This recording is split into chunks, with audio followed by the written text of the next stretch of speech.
Bonjour et bienvenue. Alors, derrière toutes ces étiquettes vertes qu'on voit fleurir un peu partout, que se cache-t-il vraiment?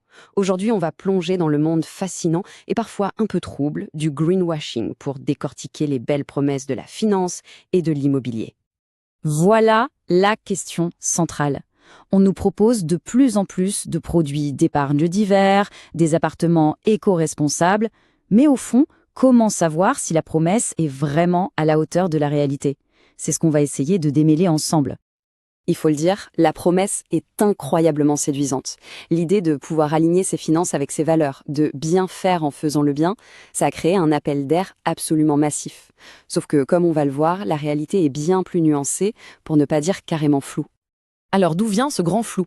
Eh bien tout commence par une demande tout simplement immense, une sorte de ruée vers l'or, mais une ruée vers l'or vert. Pour faire simple, la transition écologique exige des sommes colossales, des investissements gigantesques. On parle d'une réallocation de capital historique. Et forcément, cette demande énorme pour des produits durables a créé un marché gigantesque, avec des enjeux financiers qui donnent le vertige. D'accord. Maintenant, plongeons au cœur du mécanisme. Comment est-ce que ce flou a pu s'installer? C'est quoi son anatomie? On va décortiquer ça. Voilà la définition officielle, celle qui vient des régulateurs européens. Et le plus important, c'est vraiment à la fin de la phrase, intentionnel ou non. C'est ça qui change tout. Le greenwashing, ce n'est plus seulement un mensonge délibéré, ça peut aussi être de la négligence ou un simple manque de rigueur. Ce flou, il n'est pas arrivé par hasard. Non, il est né de la rencontre de trois forces vraiment puissantes. D'abord, une demande immense qui tire tout le marché vers le haut. Ensuite, des réglementations, parfois tellement complexes qu'elles en deviennent ambiguës. Et bien sûr, un opportunisme marketing évident qui cherche à capter cette demande par tous les moyens. Si on devait résumer le greenwashing en une seule petite phrase, ce serait celle-là. Le mécanisme de base, le truc, si on veut, que ce soit pour un fonds d'investissement ou un bâtiment, c'est de vendre la promesse d'être vert, c'est-à-dire le processus, plutôt que la preuve d'un résultat écologique concret et mesuré. Pour que ce soit limpide, prenons une analogie toute simple. Vendre un processus, c'est un peu comme vendre un livre de recettes diététiques. Il y a une promesse de résultat, bien sûr, mais absolument aucune garantie. Vendre un résultat, c'est vendre un plat préparé, dont on garantit le nombre exact de calories. Aujourd'hui, le marché durable vend beaucoup de livres de recettes, et pas encore assez de plats garantis. Bon, on a vu la théorie. Maintenant, il est temps de confronter tout ça à la dure réalité des chiffres, à la performance réelle. En finance, l'argument de vente numéro 1, ça a longtemps été la surperformance. On nous a beaucoup expliqué qu'investir de manière responsable, c'était aussi plus rentable. Sauf que la crise de 2022 a sérieusement secoué cette belle certitude.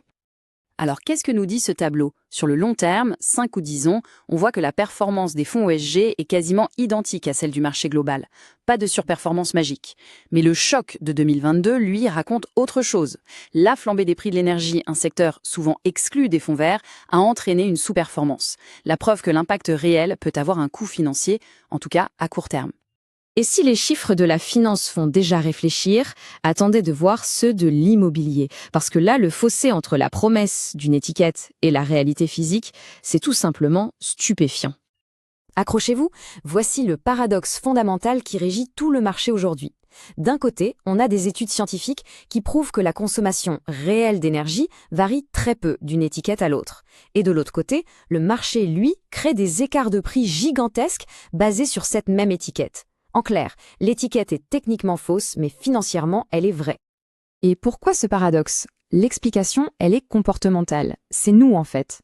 Dans un logement très bien isolé, on a tendance à chauffer un peu plus sans trop faire attention. C'est ce qu'on appelle l'effet rebond. Et à l'inverse, dans une passoire thermique, on fait très attention à sa consommation. C'est l'effet de sobriété. Le problème, c'est que les étiquettes ignorent complètement ce facteur humain. Pour bien comprendre, prenons un cas d'école, tiré d'analyse de notaire. Imaginez un investissement de 38 000 € pour des travaux de rénovation énergétique. Ok, donc avec ces 38 000 €, on réussit à faire passer un bien immobilier de la catégorie F à la catégorie B. En termes de valeur, qu'est-ce que ça donne? Eh bien, cette opération peut générer une plus-value de 100 000 €. Oui, 100 000 €.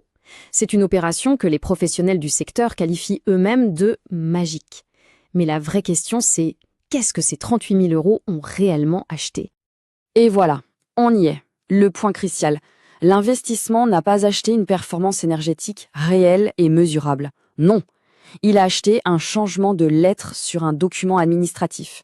Il a permis de sortir le bien d'une catégorie punie par le marché pour le faire entrer dans une catégorie à récompenser. C'est le triomphe absolu du processus sur le résultat. Bon, face à ce constat, la grande question, c'est comment on fait pour sortir de cette impasse? Comment restaurer la confiance, qui est quand même le carburant indispensable de la transition? La meilleure chose à faire, c'est d'écouter les principaux acteurs du marché, les grands investisseurs, et ce qu'ils réclament est sans équivoque. À 64%, leur demande numéro 1, c'est la vérification par des audits indépendants.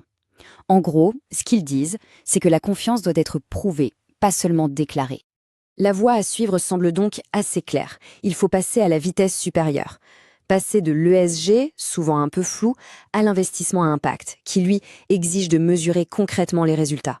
Passer de l'étiquette qui promet à la certification qui prouve la performance réelle.